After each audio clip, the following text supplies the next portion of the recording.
Oh, I hope I don't stir up a hornet's nest with this one. Alright, so I've got the Phantom Gaming RX 6750 XT that ASRock was kind enough to send over. And the reason is because I've gotten a lot of inquiries on Discord and the forum and everywhere else. These three systems basically represent the Steam survey most common hardware, and they're machines that I had laying around and using for testing and that kind of thing. This is an i7 8700. It has a GTX 1060 in it. This is sort of the everyman PC. Not everybody upgrades every generation. This is an X299 system with a 7980 XE, which was, you know, the highest end X299 system like a billion years ago. And finally this modest little AM4 system is based around the B350 chipset, the Ryzen debut, and it's rocking a Ryzen 7 2700. If you're contemplating an upgrade and you move to something like our really awesome Phantom Gaming 6750 XT, how much performance are you going to leave on the table if one of your systems broadly fits into one of these categories? Let's find out.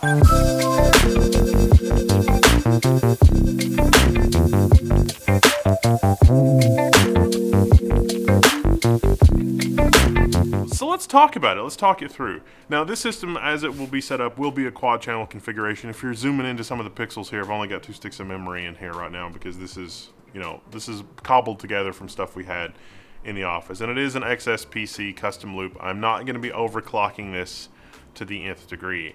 If you only have an 8 or 12 core X299 CPU, oh, first world problems. It's not going to make that much of a difference for gaming. Not yet, anyway. We're not really seeing tons of super multi-core games. But if you've got a system that's, you know, roughly in this area, you got to be looking at upgrades. Either the basically already on fire sale current Alder Lake and AM4 AMD 5000 offerings, or, you know, upgrading your socket or something like that. We'll talk about this one specifically in a minute. But the 8700, it's on the cutoff list for Windows 11. You can go to Windows 11 because it's 8th gen. If it were 7th gen, no, I'm sorry. But 8th gen's totally okay. 9900K, yeah, I mean, you could go there. That's totally fine. This is a regular desktop system. It's the X370 chipset, the original launch chipset. There's not really a lot of upward mobility with this. Like, if you just want to replace the CPU, you're basically stuck. It is what it is. You're not going to be getting a dramatically better CPU on eBay. At least I think that your money would be better spent elsewhere. You got the X299 system. You're looking at it and you're saying, well, I could go from a 7980 to a 9980 or something like that. Don't bother. They're basically the same CPU. I mean, there's some minor tweaks under the hood, but there's not really a lot that has changed. That would not be a good upgrade. That would be a terrible upgrade, in fact. Yeah, it's all X299, and yeah, there were some tweaks and changes along the way, but really, no, it's pretty much all the same. In fact, this 7980 XE is faster than the 9980 XE because the 9980 XE has changes in hardware to mitigate some of the hardware vulnerabilities that were discovered, whereas this one doesn't have those in hardware. So I can disable them in software, and then boom, this thing's faster. So, you know, is it... I mean, do we want to call that faster? I mean, yeah, it is kind of faster, but there's some risks. Maybe not for a home computer, but there you go. And then plucky little AM4. AM4 is really hung in there. This thing you could actually upgrade. There is kind of a CPU upgrade path. The B350 motherboard hurts us a little bit. I'd recommend getting, you know, a B450 motherboard or something like that. But in all of these, you could do a motherboard swap. Why are we talking about CPUs and stuff here? I want you to know my thought process, one. But two, the biggest bang for your buck upgrade, it's that ASRock Phantom Gaming 6750 XT in all three of these. And somebody might be saying, you're going to leave a lot of performance on the table. And we're going to take a look at the gaming benchmarks, don't get me wrong, but here's my prediction. You can kind of make it say whatever you want to say. With this GPU, it is fast. It's very, very fast. Even on the box it says 1440p, 12 gigabytes. If you want to run 240 hertz at 1080p, and you look at benchmarks of these older CPUs against a more modern CPU, it looks like you're leaving a lot of performance on the table. My goodness, this thing can run at 200 FPS, whereas even in GTA 5, I'm only going to clear, you know, 120 FPS. I don't know, we'll get to the benchmark. But I'm only going to clear 120 FPS, let's say, with the 6750, where something else would be so much better. if you're buying something as nice as a 6750 for one of these systems, you're probably going to be gaming at 1440p.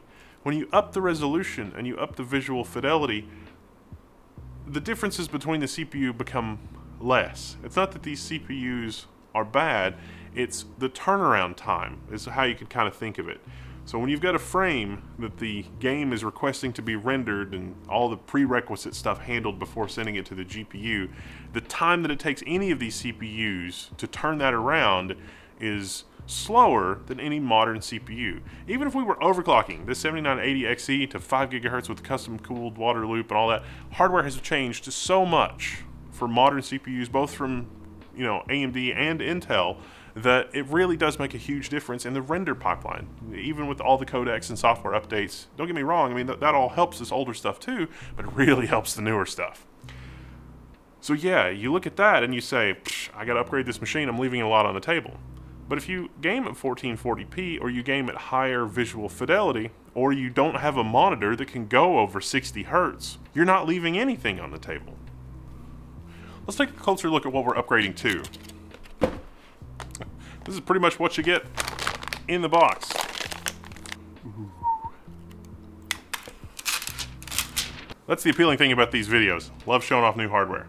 Now, why the 6750 and not some of the other cards? Well, I think the 6750 is kind of the sweet spot. It doesn't have really insane power requirements. On the box, they recommend a 650 watt power supply, which we're deliberately pushing it a little bit. Well, there are two older machines here. Actually, 650 is probably overkill. I've got a 700 watt there in the bottom. I kind of want to run it with like a 500 watt just to see how that goes. But, because, it doesn't use a lot of power. But this GPU, because it's the 6750, it is juiced a little bit. It's going to require a little more power than the 6700. And the 6600 and the 6650 may be a more appropriate choice for you if you don't want to upgrade your power supply. But it's probably fine in the 600-ish watt recommendation. And that's what ASRock's recommendation is on the box, 650 watts. And it says, it could be more, it could be less, depending on what your system configuration is. 650 watts for this 7980XE system, yeah, that's not enough. This thing drinks the power. But these other two systems, 600-ish watts, 650, yeah, that's probably about right. This card has the ASRock Phantom Gaming aesthetic. We've got sort of breather, we've got through card breather ability on this, and it's also not absurdly long. So again, I've sort of picked our fractal case here, and we've got our super short GTX 1060 in there, but oh boy, for an upgrade from a GTX 1060 to this thing, especially now the GPU prices are coming down, yeah, pretty good. Now what about the next generation of GPUs? Aren't we basically on the precipice of coming in vogue with 7000 series GPUs? We're entering the fall of 2022. I'm all hyped for the new hardware. Yeah, there probably are new GPUs coming, but I mean, I would try to balance the fear of missing out with the fact that the cryptocurrency situation and everything else has basically caused the market to crash, and you can buy these things at or near or even slightly less than MSRP. And I have a feeling that because of the global situation, the baseline prices are going to be a little higher for the next generation of stuff. I mean, buying a surface mount capacitor and buying some of the components that go into this hasn't gotten less expensive. The only reason these are less expensive is because there's more of them, and better to sell it for what you can than to hang on to it until it's basically worthless or worth less than it is now. It'll never be worth zero, but it'll be worth less than what it is now. So you sort of price it to move it, to get rid of it. So that's why these are a pretty good deal right now, I think. And especially with the 6750, if you're rocking some of these older machines and you're looking for a deal, you're probably always buying one generation back anyway. That's a really good strategy for maximizing the bang for your buck. When the 5950X comes out, you don't buy it. It's $750 on launch day. If you buy it today, you can shop around and get it for around $500. It's a $250 savings, but that's not going to continue on forever because they're not making it anymore. They're clearing it out to make room for the next thing that's coming. That's how that works. Yeah, so interesting results if you're an upgrader. The 6750 XT from ASRock, this one in particular, is a pretty good upgrade path if you've got some of these older machines. And in terms of biggest bang for your buck, if you want to do gaming stuff, this is the first thing that you can upgrade, especially if you're on an older, genre-specific CPU. If you're on a on a GPU that's only a couple of years old, you're already upgraded on your second cycle, then yeah, it may be time to think about upgrading everything. But you know, if you're still rocking a GTX 1060, which is still one of the most popular GPUs on the Steam survey, just swapping in a modern GPU in a system like this is going to be a night and day difference. Just, you know, don't worry too much about leaving performance on the table. Yeah, you're going to leave some performance on the table, but as you increase the resolution and fidelity, not really, as we've seen. It's a little misleading. I mean, it's not misleading. I mean, it's accurate that if you were going to play at 300 hertz at 1080p, you're leaving a lot on the table, but you're leaving less on the table as you scale up the resolution. And if you play beyond 1440p, maybe ultra wide, it's even a little bit less. Although you just still do leave some. I mean, the 4K performance, you can run some games at 4K on this card, and the 4K performance is going to be a little bit worse on these older platforms versus a newer platform, but not dramatically so. Very, very little performance difference. Let's dive into the benchmarks. All right, so first up, we got Shadow of the Tomb Raider at 1080p. Now, if you look at this and you're looking at the 7980XE, your eye immediately jumps to that max frame graph, 227.5 FPS. What? Yeah, that's about what you're going to get on a modern processor over, you know, 180, 190, 200 FPS. So, you know, gosh, you're leaving 30 FPS on the table, and the 2700, I mean, the difference between 90 and 167 FPS and 145 FPS, oh no, you know, throw that junk away, it's an antique. But don't forget, this is 1080p.